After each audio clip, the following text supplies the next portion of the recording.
So hey guys, and welcome back to another episode of Amesie's Corner. How are you all doing out there? So what I want to talk about today is brakes, binders, the stoppers, the anchors on your car. Every car's got them, and every car's gonna need them a couple of times to be replaced. And this Subaru here is on the bay today because it is no exception. Now, the trouble with this car actually, as you see from the repair order, check the brakes, been sitting, not registered, check safety, cheap pads and rotors. That's what I have to go on. So what happens when an automobile sits is the rotors get rusty, and we can see if you look in right there at that little area between the caliper bracket and dust shield, you'll see this indeed has some, that's a better view of it, some very, very, very, very rusty rotors. All four are, but we're just going to concentrate on the fronts today, both sides. There's still some good life left in the brake pads, probably about 50%, 60% or so, but there's really no use trying to save a couple bucks on a car like this. If this was an older beater car you were just trying to keep on the road, then maybe you could either live with it and they might pulse forever, but you might come out of it a little bit. But in this case, it's a young girl's car and they want it to be right and tight and have the stop and distance it's supposed to have. So I figure it'd be a good time to take you guys along for the ride while we speed run these front brakes on this Subaru. And I want to do a little more than your average shade tree mechanic would do to do a professional job. So there'll be a lot of tips thrown about. Let's see if we can do this one take, shall we? So let me get you guys set up on the head cam and let's tear into this thing. All right, looks like we got about 5 minutes of 10 this Sunday morning. Let's rip this thing down and get this thing back to stopping good.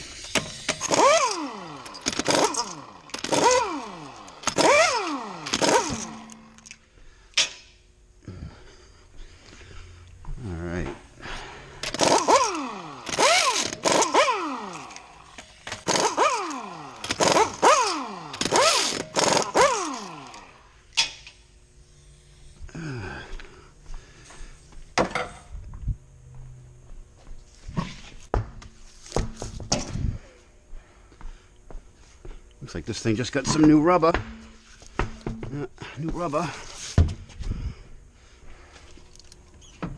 All right. Light is very important. I do love my knucklehead lights. All right.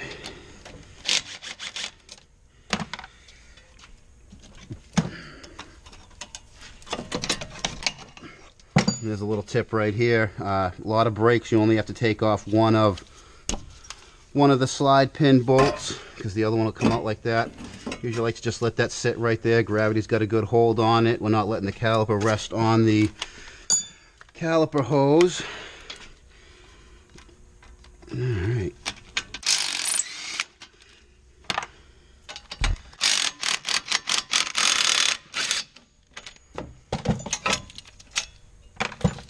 There is one caliper. Usually those have to fight off. We can see just how bad the rotor is here. You can see there was no coming out of that.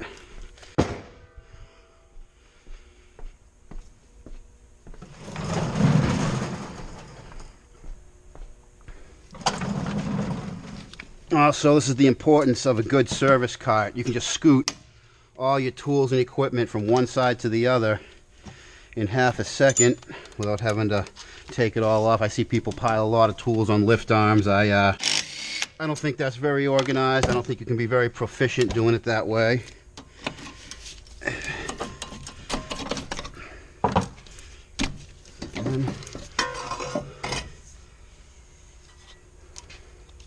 It's right off. I'm just going to pull those out. You can see the pads. There's plenty of life on the pads. If this was my car, mechanic's car, I'd probably sand these and just throw some new rotors on it, but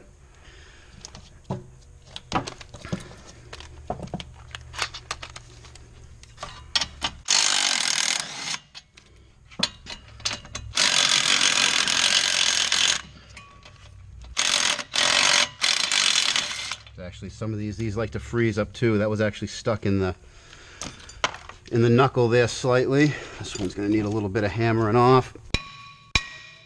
There we go. You can see I did cheat a little. I preheated those caliper bracket bolts. Just that these Subarus, like I was saying, are notorious for those lower bolts freezing up. Alright, so I only have my one caliper spreader. I need my other.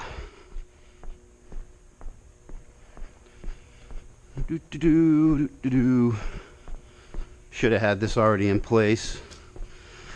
Now, I did make a tiny mistake here.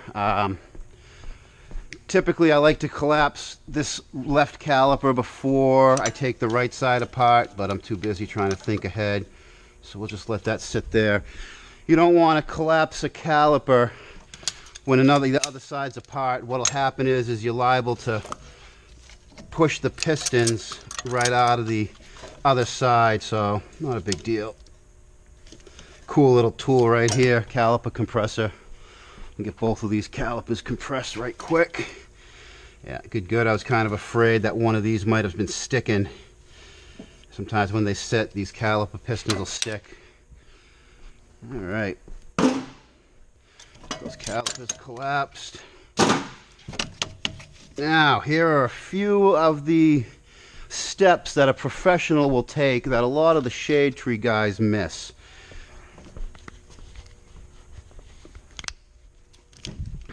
And that is cleaning the flanges, the hub flanges. Very important. Otherwise, you're going to put the new rotors on and this surface is all rusty. They might not sit on there flat and flush and you'll have a brake post. So what I'm using here is a die grinder with a 3M cookie on it. They call these cookies, I guess because they look like a cookie. They have different colors for different applications. Here we're using a really rough steel grinding one to get all this rust out of here.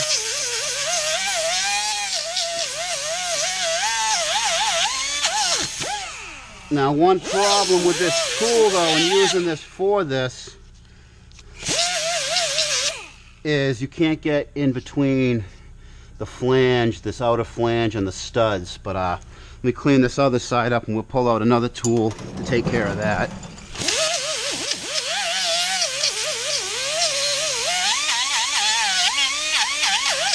Another little tip when you're using one of these tools, there's going to be one way that the tool will work really well. If you try to go the other direction, like over here, see how I'm having a real hard time holding it on. So you always kind of want to feel which way your die grinder, which way your sanding cookie tool rides on what you're doing. You have more control one way than the other. Looks pretty good. Now we'll whip out to get really inside.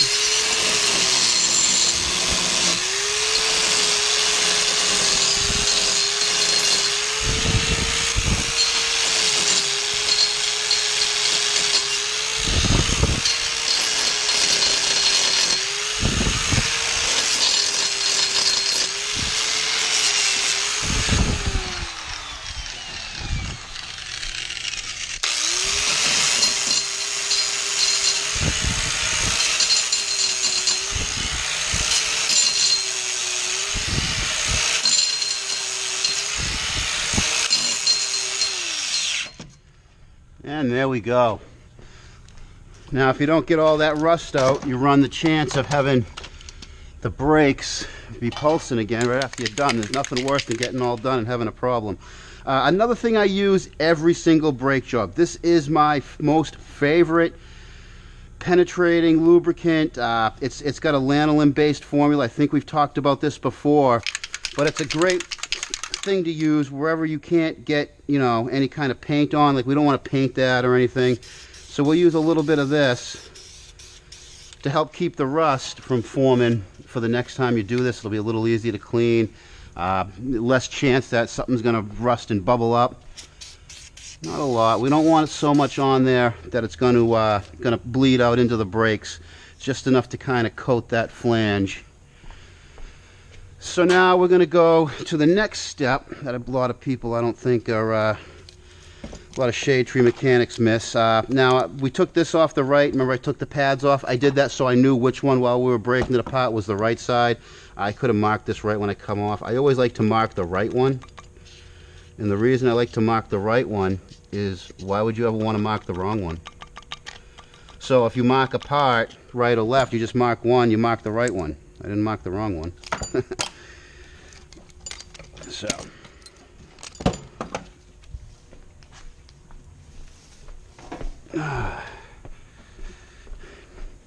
Now, a lot of guys I've seen will just will end this right here. They'll just slap the pads in the bracket. They won't go and service the brackets themselves. So we'll get these old pads out of here, and we'll take these pad abutment shims out. Now, I've seen people try to reuse these. A lot of brakes don't come with these. You have to order them separate.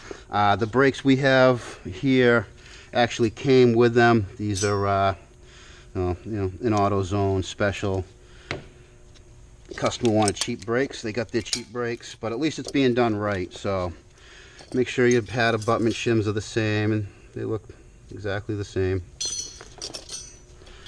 And now I want to introduce you guys to a tool that I've named Lloyd. And the reason I've named this tool, it's a descaler Lloyd, is you guys want to hear the most annoying noise in the world?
And there we go. Kick his ass, Seabass. Lloyd kicks ass.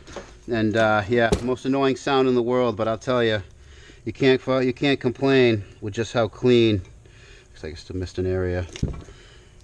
Now what happens is it rusts up, and you get this rust. You see it here where these pad abutment shims go, and you can't get the shims down. And what happens is if you either can't get the pads in because the rust is taking up the space, or you get the pads in and they don't move freely in the bracket, and then they drag and hang up. They overheat the rotors, will warp the rotors. You'll have a pulse or uneven brake wear and everything.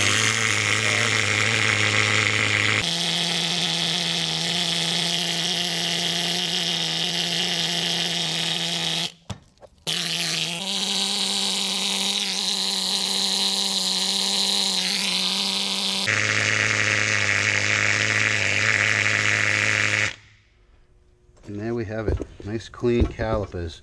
Now the next thing I like to do, being Sunday, I can't get parts. Typically you'll get a hardware kit. Like I said, these came with the pads. If you get a kit separate with these, it'll usually come with these rubber boots. If you have them, I always like to replace them. In this case, they seem like they're in good shape, so we'll just kind of let them go for now. They want cheap brakes. They want this done the cheap way out, so what I like to do is at least put some fresh lubricant in there.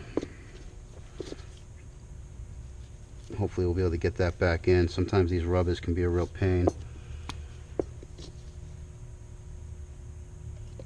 I'm using some really good high temp brake lubricant, brake parts lubricant. This is good for like 3,000 degrees or something like that.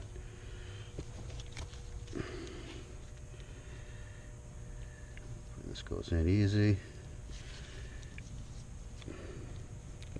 Yeah, that thing's gonna give me a problem. There we go. Hopefully that didn't go right. Yep, stayed where I wanted it. Just making sure this rubber piece is seated where it needs to be. Sometimes they can bind up on you. That one feels good. Do the right one. We just got the wrong one done. Now I probably could have left that in and not changed the lubricant, but you know, be a little anal. A little extra never hurt. A little extra lubricant.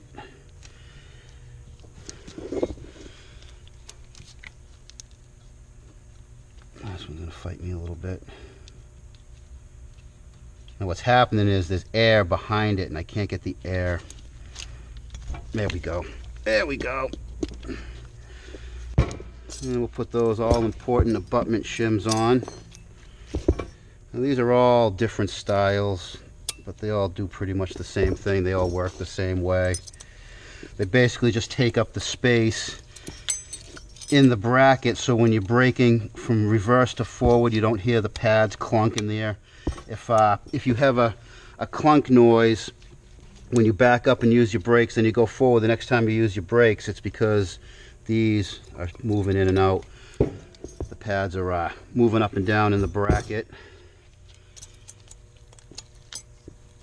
And these just snap on. Pretty much every car is the same. So they are a little different.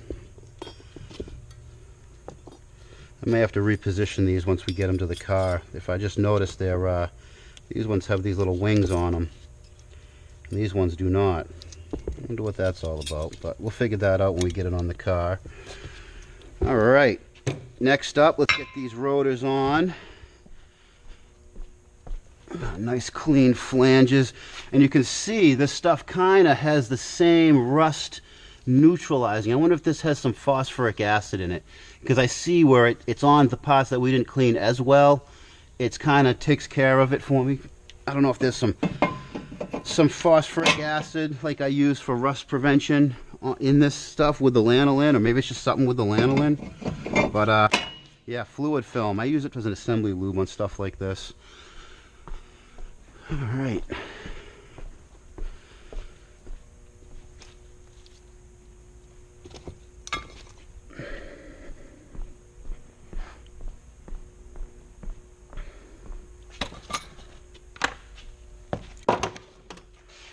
And we got the right one marked up, not the wrong one.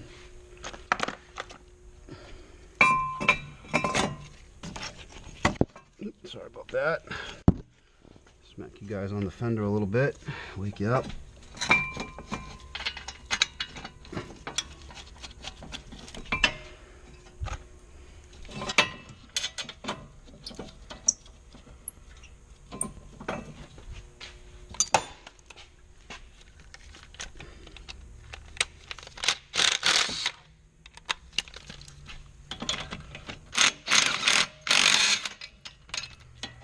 Now with using power tools, there are certain instances that I like to put a wrench on. Anytime I'm doing anything with like brake caliper bolts like this, I like just to make sure they're tight with an actual wrench versus relying on your power tools. That way I know for sure that those aren't going to loosen up. And I've seen that happen before. Now we have pads, and every single pad has a squealer on it and a separator. Now the way I have always thought about these, I'm going to put a little bit of lube on the slider portions. Now one thing with these squealers here, if they contact the rotor, they're going to send sparks out. So the way I've always been taught is you want the sparks to go down so they're not into the pad. Basically what these do when the brake pads wear down to that point, see how it sits over the backing, these will hit the rotor and make a, you know, a noise similar to that. And that tells you, you know, it's time for brakes. Now, these shims, what the heck? Does that go into there? How's that work? Oh, I know what that is. That's a little separator, huh? That's supposed to just get jammed in. Right. Like that. Yep. Same with the bottom one. We want that to go down so any sparks flying are going to be shot away from the pad, the friction material. And see this little pad? That's what these little wings are for. This is like a spring that separates the edge of the rotor from that. And we'll see that in a second how that works once we get that in.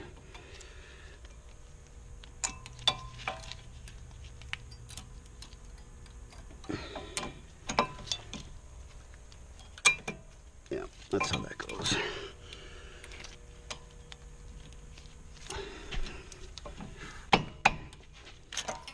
Come on. There we go. Just a matter of the right end. And you'll see how that rides right on that little piece. That's pretty cool.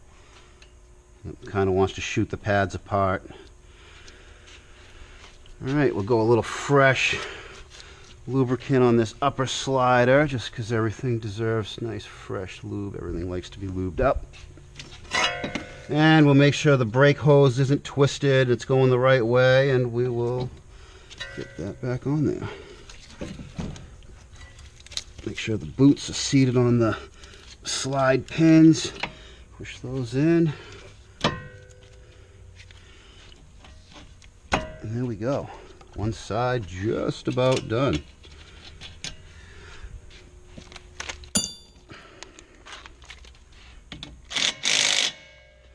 And there we go. One side just about down. We'll slam this wheel back on there.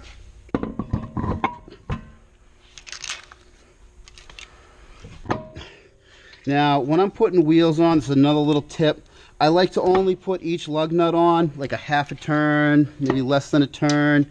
That way, if you happen to get distracted, and it can happen, and I've seen people kind of put these down so that they're kind of finger tight. The trouble is when you go to drive out, if they're sort of tight, you might not notice that you left them loose, but if you leave them like that, if you make it out the door, you definitely shouldn't be doing this job.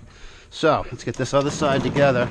I always like to tighten all lug nuts whenever I do lug nuts or take a wheel off, all the wheels or something. I like to do it all as one step. The tightening of the lug nuts is its own separate step. You go to, every lug nut you had off and retorque it. So I think what we want to do here, slide these around. Now that we know, I probably would have caught that had I not been distracted by you guys on my head. Trying to think of what you guys can see and what to say kind of distracts from getting the job done quite as quickly as I probably could have done it. But then, how are you guys going to learn all these tips and tricks?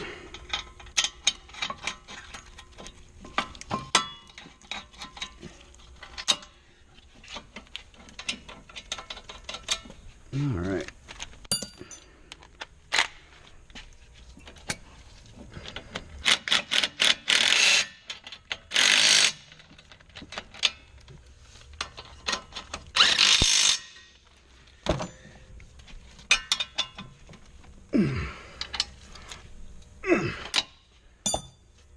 Okay.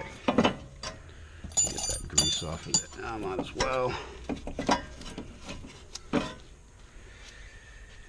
And just like the other side, we want these little contraptions to be down the bottom.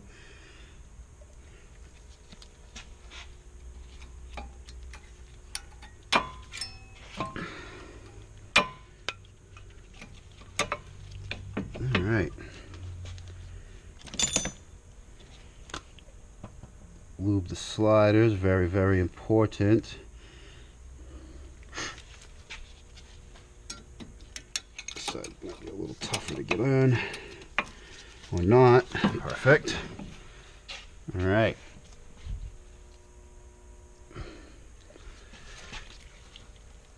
Make sure the caliper hose isn't twisted.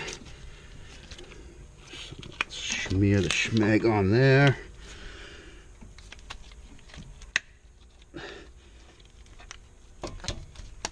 Now, when you're doing brakes, another good tip is you notice I didn't hammer anything. I didn't hammer the pads in.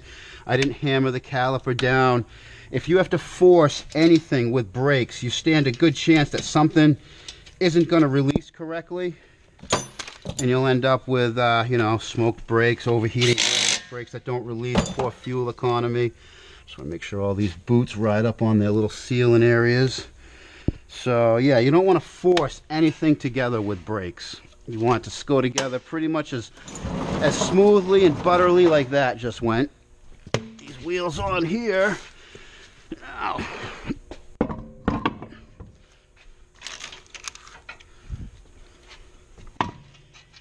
time we got? Oh, 20 past, 18 past 10. Not bad, not bad. Probably could have cut that time almost in half if I wasn't trying to show you guys. I kind of messed up on squeezing the calipers. Usually I would do one side then the other, but I'm more worried about what you guys are seeing. Need my airline. Lloyd.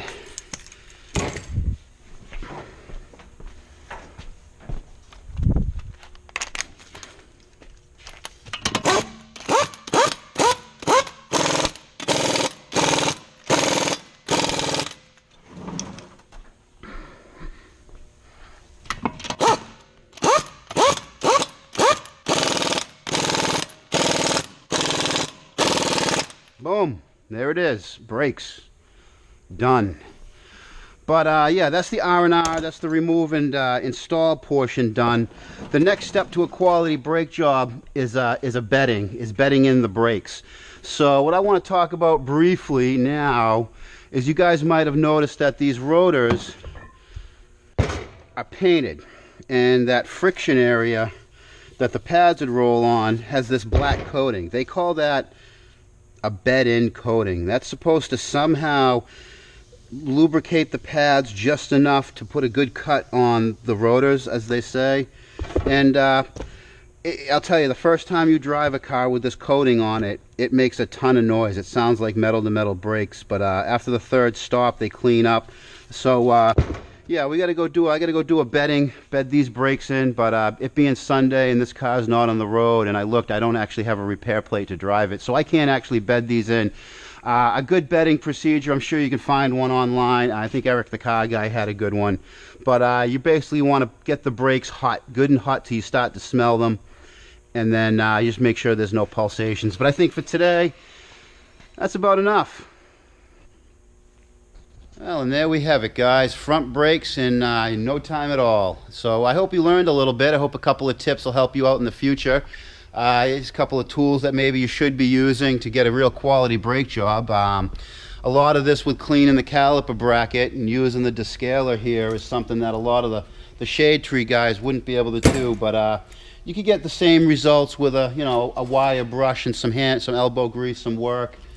And get those caliper brackets cleaned up. That's probably the #1 reason why a brake job doesn't come out the way it should is, you don't clean those caliper brackets, or the flanges. You end up with sticking brakes or pulsing brakes, and, it's just the way it is. So anyways, guys, I'm going to enjoy the rest of my Sunday. If you got any questions or comments down below, or if I maybe did something a little wrong that I should have been doing differently, I'd love to hear that too. There's nothing I like more than being taught how to do something right that I've been doing wrong, but I think I got my front brake game pretty well down. Well, anyways, guys, on that note, and until next time, thanks for watching, and keep it out of the cabbage.